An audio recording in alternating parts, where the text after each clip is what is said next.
What's up, everybody? It's Digi Bro here. I'm extremely drunk. I have had a lot of drinks. I just got done recording a pub crawl, the show I do where I get drunk every Monday, and I'm gonna play some Pokemon White.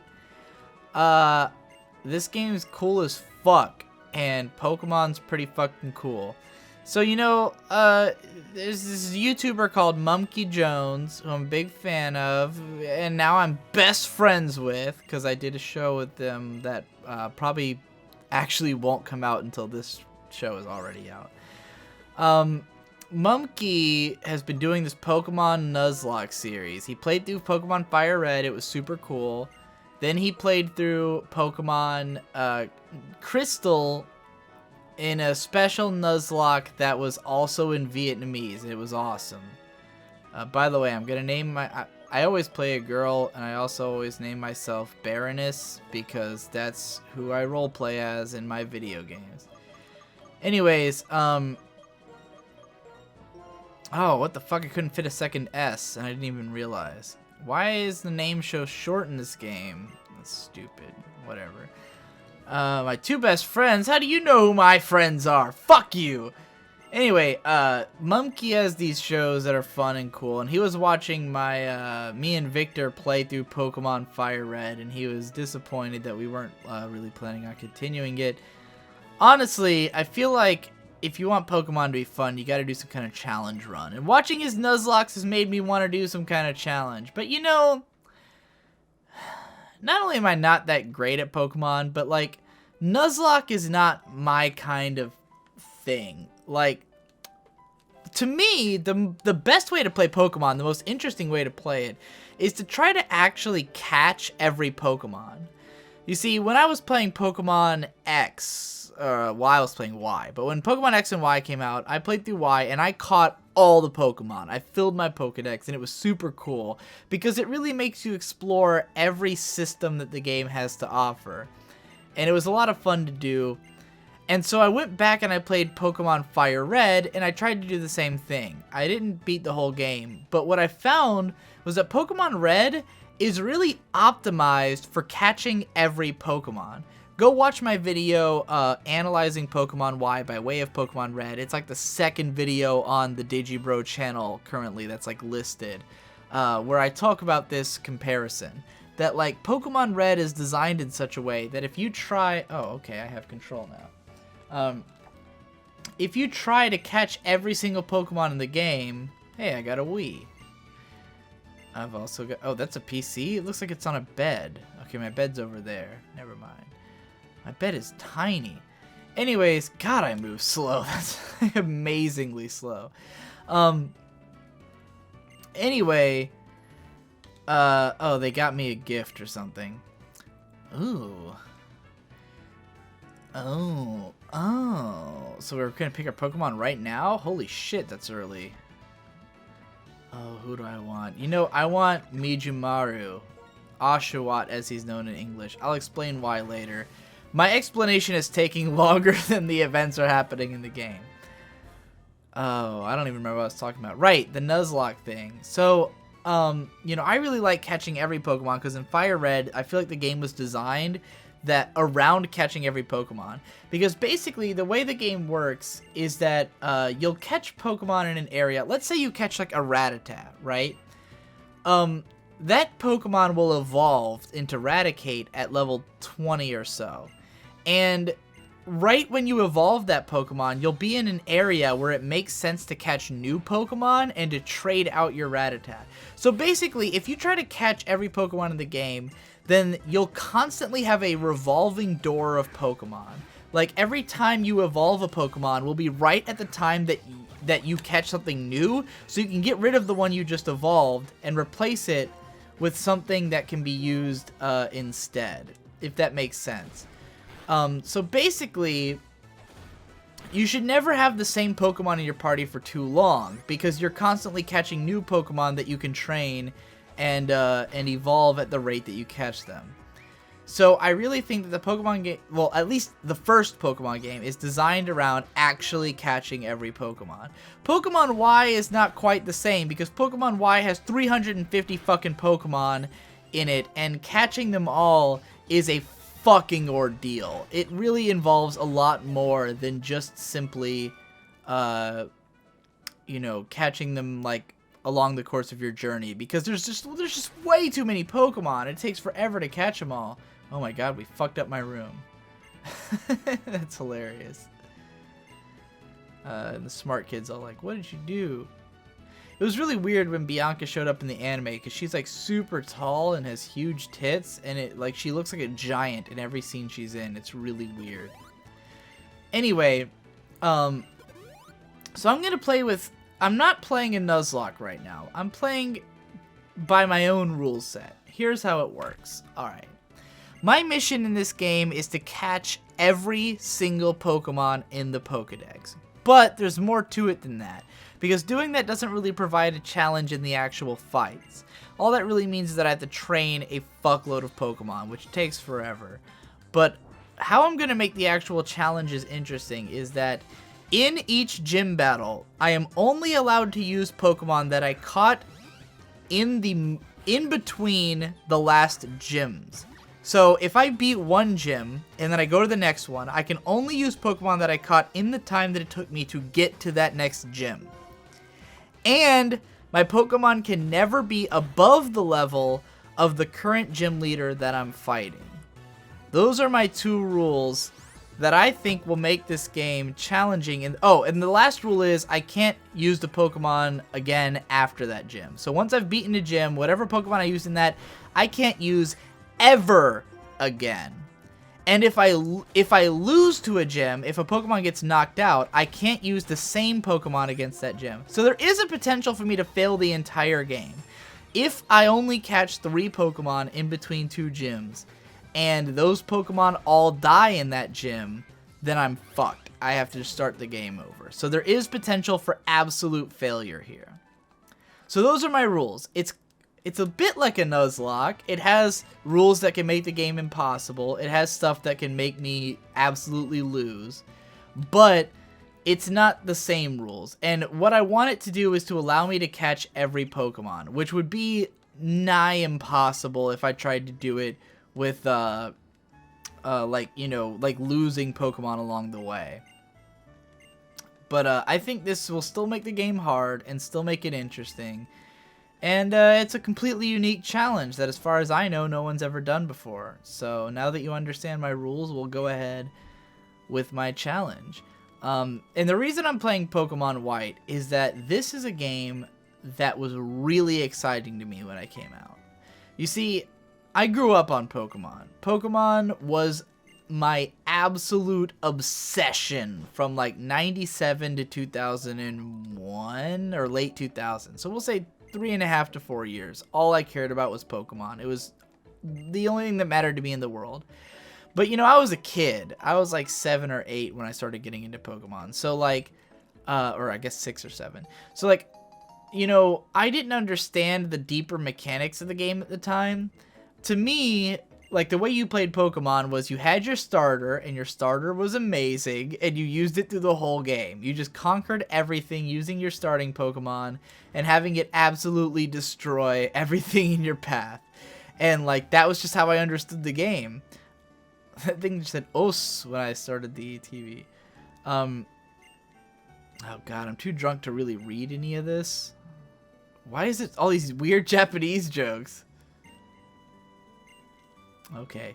Well, anyways, you know, I never got super into Pokemon at a deep level, but I'd beaten, you know, Red and Blue. I beat Silver.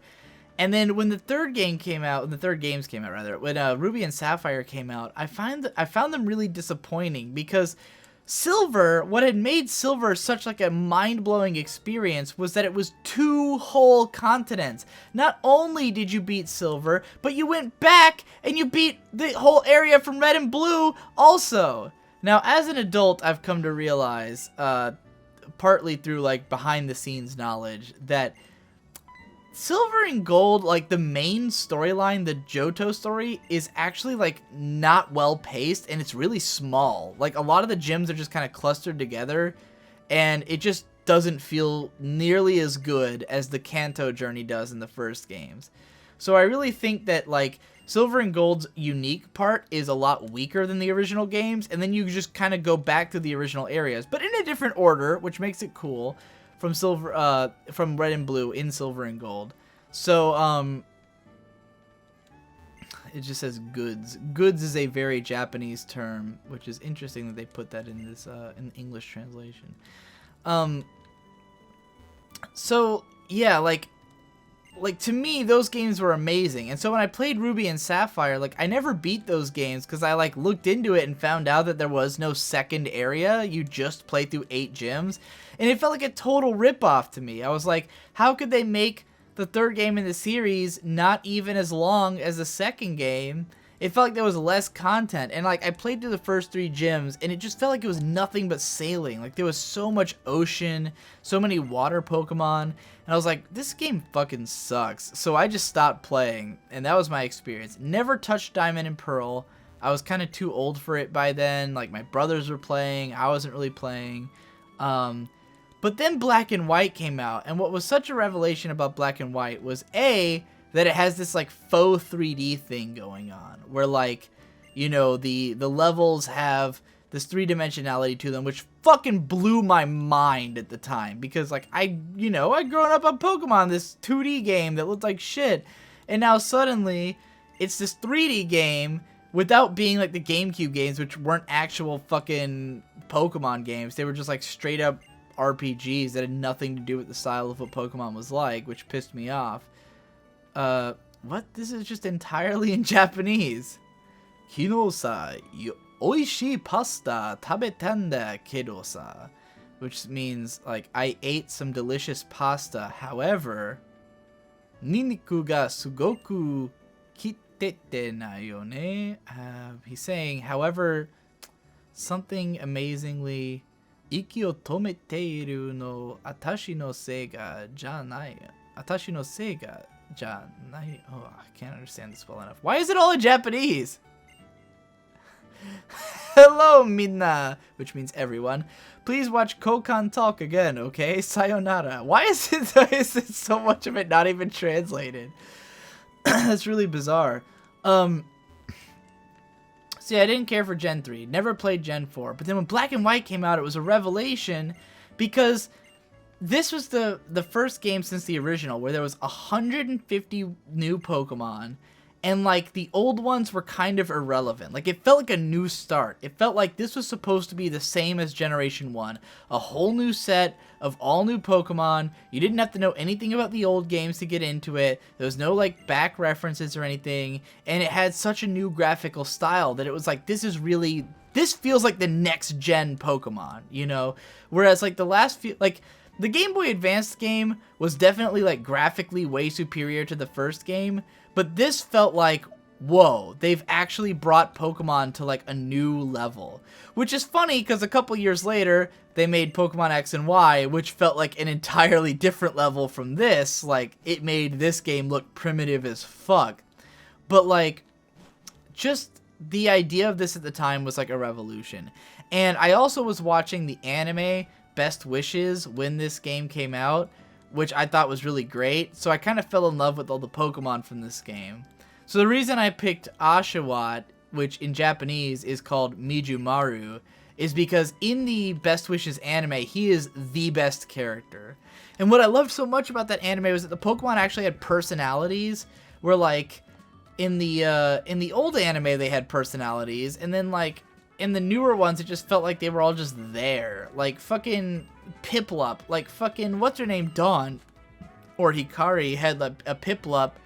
And, like, it felt like they were shoving Piplup down your throat, but, like, Piplup didn't even have a personality at all. Oh, yeah, I forgot to think of a nickname system for this. Well, I'm just gonna name this one Mijumaru after the Japanese version, so I can call him that and it'll make sense. Ooh, that's not the right letter.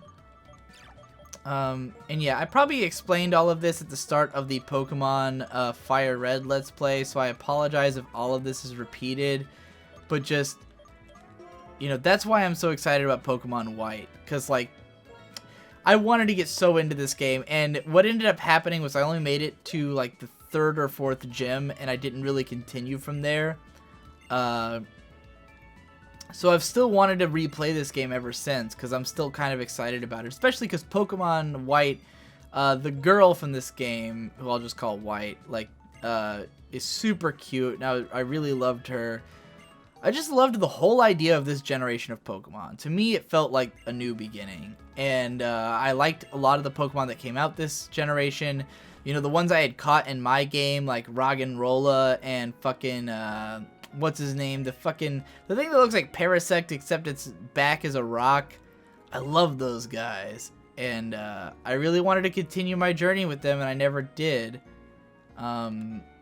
So, you know, now I get the chance to do that with my new rules. And I want to catch every Pokemon because, you know, playing through Pokemon as it is just normally, like, you can play it just like making a main 6 team and trying to raise them up, which is like what Victor would do, because Victor loves to just blast through these games. Like, he'll try to play it as fast as possible. He'll catch whatever Pokemon he likes, you know, train them just enough to beat the gym, and then beat the gym and continue.